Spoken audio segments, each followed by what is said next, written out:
30 frickin' years. So I was kind of laughing about Curt Schilling being a legend, and truly, if he is, my apologies to the Major League Baseball league there. Yeah,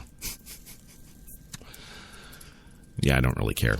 Yeah, not really into the baseball thing. It's too damn slow, which is kind of like this whole story, really. But then, don't worry, just chill with Crash here. He's going to straighten things out for you. I know every one of their names, he says, their parents, where they go to school, what they do, what team they're on, their positions, their stats, all of it, Schilling says. He said that the guys behind the bullying are not the thugs or kids who had it rough, but they are pretty much all white, affluent, college-attending children, he says. Okay. Well, following the incident, apparently, he said a few of the other trolls wrote to him apologizing after they were suspended from their college sports teams. And 2 others have since deleted their Twitter accounts. So it's like, what, are they afraid of the Schilling man now? The big baseball league guy is going to come and get them? I guess so. One Twitter user, Mike Kelly from Utah, wrote to Schilling asking if he felt good to have gotten kids kicked off their sports teams. Schilling responded, "Not sure if I can tell you how good, being able to defend my daughter. Someday when you understand honor, integrity, you'll get it," he says. In his protective father mode, he also wrote as a reminder to those who went after his daughter that the real world has consequences and that we're at a point now where you better be sure who you're going after, he says.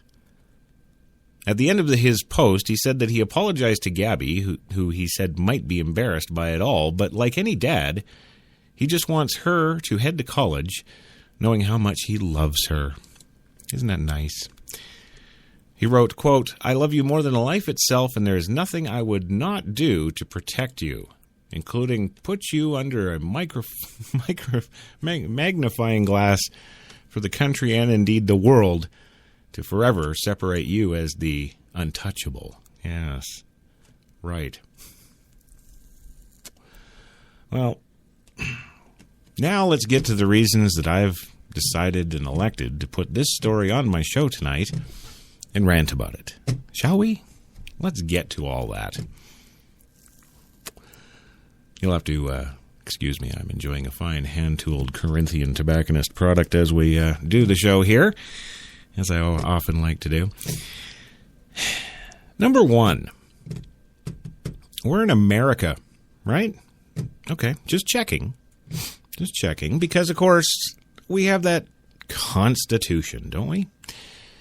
And in that Constitution, there's little things that they jotted down in there 200 and whatever years ago, isn't there?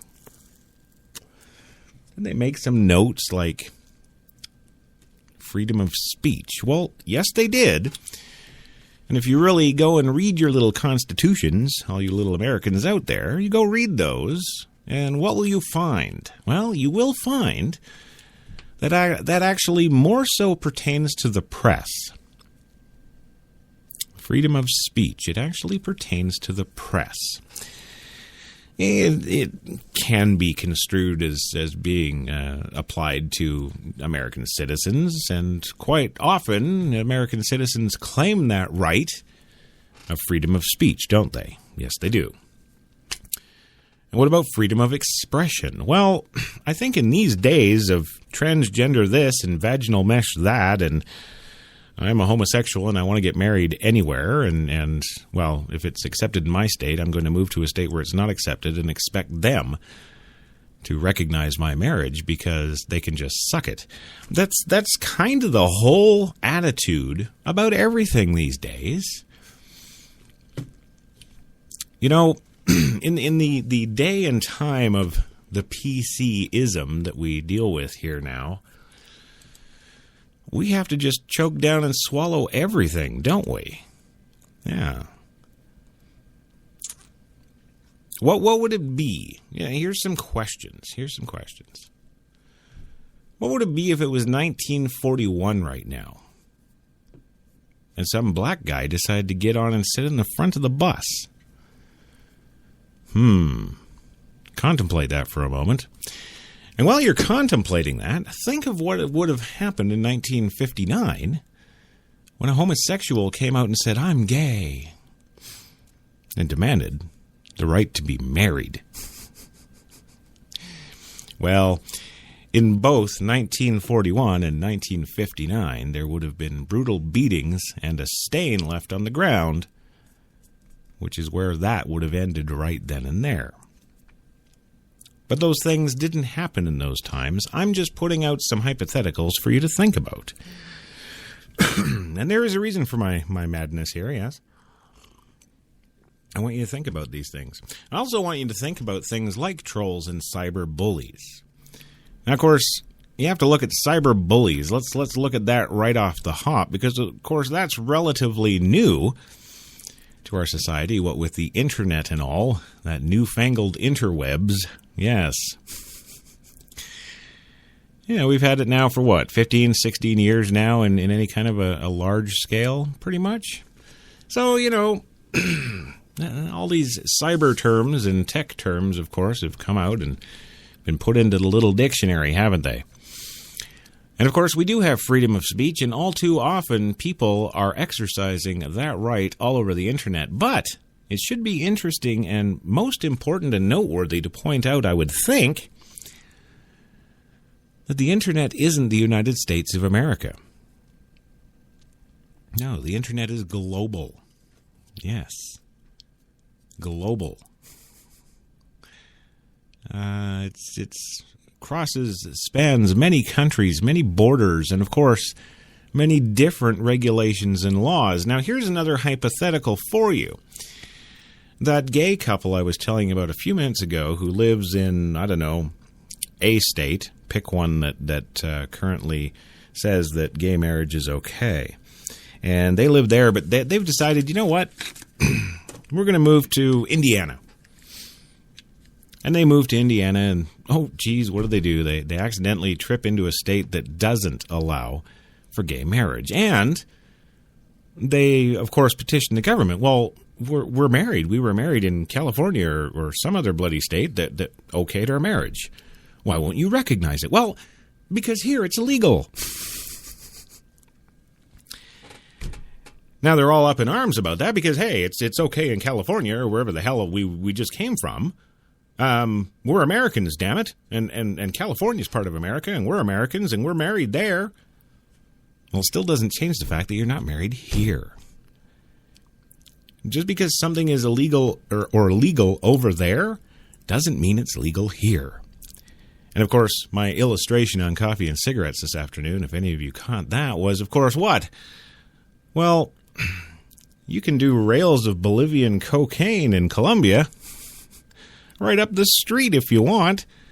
That's okay. Well, actually, no, it's not, but I'm just making an example. So you bring your backpack home with 5 keys, and you try and do it up Main Street, USA. What do you think's going to happen? Just because it's okay in the jungles of Colombia doesn't make it okay here.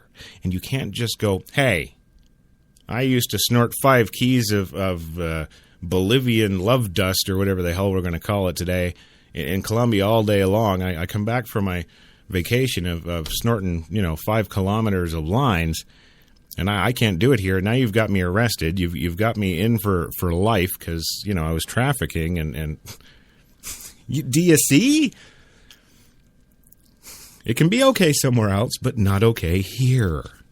And if it's not okay here, you can't just sit there and say, well, it's fine in Indonesia. Well, it's just great over in Turkey. Don't you see that's kind of irrelevant? There are other countries. They have their own laws. Okay, well, now let's apply that to the internet. Okay? Here's a question you're probably asking right now, Crash. Is there any international laws against cyberbullies? No. Is there any international laws against trolls? No.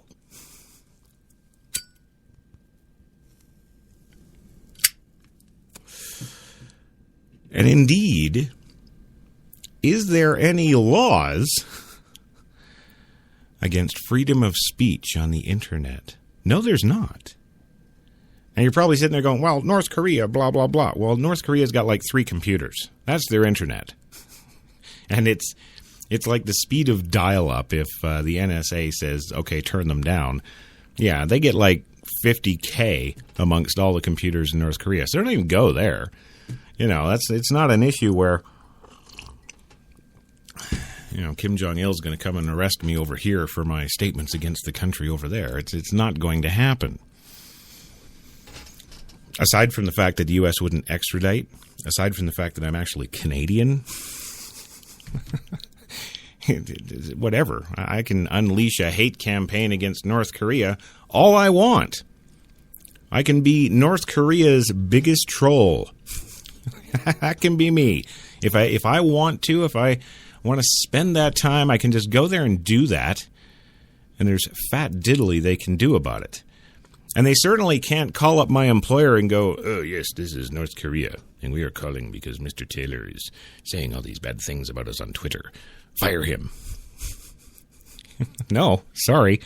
Next window. Okay, so you're with me so far. So I guess the question of the hour is, of course, how does some has-been baseball player, I don't care how good he was, how does he warrant the cred, the street cred, if you will, to just start calling up universities and having people kicked off their sports teams, kicked out of college, fired from their jobs? That's really the question of the hour. And here's the other thing to think about during this commercial. It's not just him with that power, and we've seen this more and more and more on Twitter. We'll be back in 2 minutes. And you are listening to Crash Talk with Christopher John Taylor, a.k.a. Crash Jesus, on HTLA Radio 1, New York.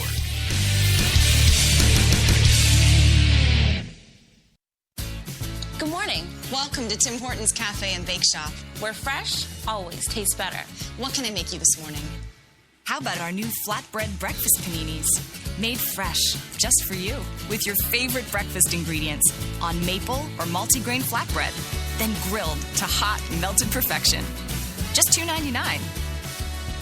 Who couldn't warm up to that? Tim Hortons Cafe and Bake Shop, where quality really does meet value. Instead of mailing everyone my vacation photos, I'm saving a ton of time by posting them to my wall. Ooh, I like that one. It's so quick. It's just like my car insurance. I saved 15% in just 15 minutes. I saved more than that in half the time. I unfriend you. That's not how it works. That's not how any of this works. 15 minutes for a quote isn't how it works anymore. With Esurance, 7.5 minutes could save you on car insurance. Welcome to the modern world. Esurance, backed by Allstate. Click or call.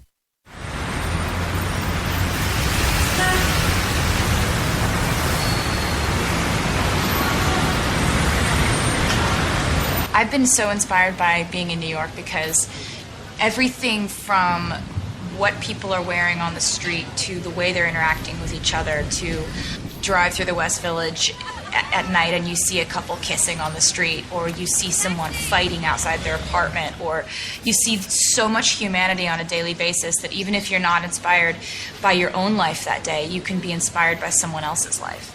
You got that long hair, slicked back, white t-shirt, and I got that good girl face and a tight little skirt. And when we go crashing down, we come back every time, 'cause we never go out of style. We never go out of style. Take me out. There's only one place to get more Taylor. The hot new accessory, brows that wow. New from Maybelline, New York, it's Brow Drama, our first sculpting ball brush with tinted gel. Just sweep, then sculpt for bolder, sculpted brows. New Brow Drama. Get the look at Maybelline.com. Maybe it's Maybelline. Some said the U.S. has lost its innovative power. We said America is lighting the way as the innovation nation.